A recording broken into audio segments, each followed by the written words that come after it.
जनवरी और फरवरी के दौरान पैसेंजर गाड़ियों की रिकॉर्ड बिक्री के बाद एक बार फिर से सेल में गिरावट की आशंका जताई जा रही है। मार्च के दौरान गाड़ियों की नई बुकिंग में कमी देखने को मिली है और डीलर्स के पास अनसोल्ड गाड़ियों का आंकड़ा बढ़ने लगा है। जनवरी के मुकाबले मार्च में गाड़ी खरीदने के लिए ग्राहकों की पूछताछ भी कम हो रही है। सर, क्या वजह है इसकी, ये सन्नाटा पसरा है कार के बाजार में?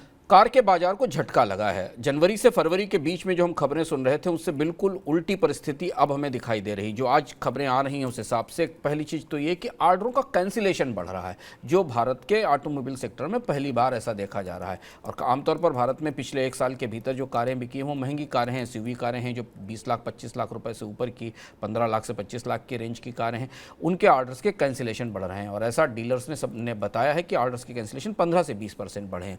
इसके अलावा शोरूम आने वाले लोग जो नई कारें खरीदने के लिए देखने आते थे, जिन्हें कि बाजार की भाषा में फुटफॉल्स और शोरूम विजिट्स कहा जाता था, उनमें करीब 10% की कमी आई है।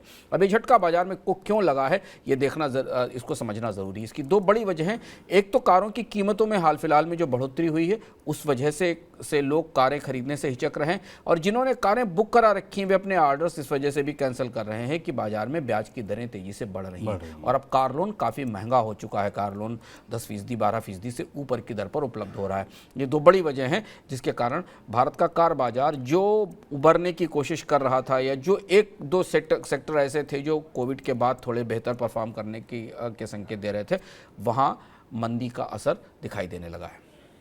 सर, इसका असर आप सीधे सीधे क्या आर्थिक विकास दर के जो आंकड़े आएंगे आने वाले दिनों में उन पर भी दिखेगा? हाँ, जैसे हमने कहा शुरुआत में कि भारत के संगठित क्षेत्र में सबसे बड़ा हिस्सा ऑटोमोबाइल सेक्टर का, संगठित मैन्युफैक्चरिंग में सबसे बड़ा हिस्सा ऑटोमोबाइल का है। और ये वो क्षेत्र था जिसने पिछले त्योहारी सीजन के दौरान, यानी दिवाली से लेकर और होली तक के बीच में भारत की मैन्युफैक्चरिंग सेक्टर की ग्रोथ को थोड़ा सपोर्ट किया था, बढ़ोतरी की थी। अब यहाँ से कारों की बिक्री के बाजार में एक और बड़ा डिसरप्शन शुरू हो रहा है। एक डिसरप्शन तो ये आया था कि छोटी कारें नहीं बिक रही थी। आमतौर पर छोटी कारों की बिक्री बाजार में ज़्यादा होती थी, लेकिन उस बिक्री के बदले जो एसयूवी और महंगी कारों की बिक्री दिख रही थी उससे थोड़ा सा हमें बेहतर प्रदर्शन ऑटोमोबाइल बाजार में दिखाई दिया था। लेकिन अब जो बड़ी कारें हैं उनकी मांग में भी गिरावट दिखाई दे रही है। तात्कालिक तौर पर सरकार के पास या इंडस्ट्री के पास इसका कोई समाधान नहीं है। ब्याज दरें इतनी जल्दी कम नहीं हो सकती, क्योंकि महंगाई के कारण रिजर्व बैंक ब्याज दरें बढ़ा रहा है और बैंक उस बढ़ोतरी को ग्राहकों के साथ बांट रहे हैं, यानी नए लोन लेने वालों के साथ बांट रहे हैं।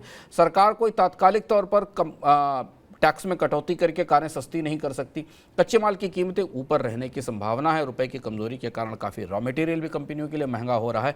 इसलिए अगला वित्त वर्ष शुरू होने के साथ, अप्रैल में अगला वित्त वर्ष शुरू होने के साथ पहले 3 महीने काफ़ी महत्वपूर्ण होंगे कि इन 3 महीनों में कारों की बिक्री कैसी दिखाई देती है। फिलहाल आसार अच्छे नहीं हैं और इसका असर हमें अगली तिमाही में मैन्युफैक्चरिंग की, खासतौर पर जो मैन्युफैक्चरिंग की विकास दर है उस पर नजर आएगा।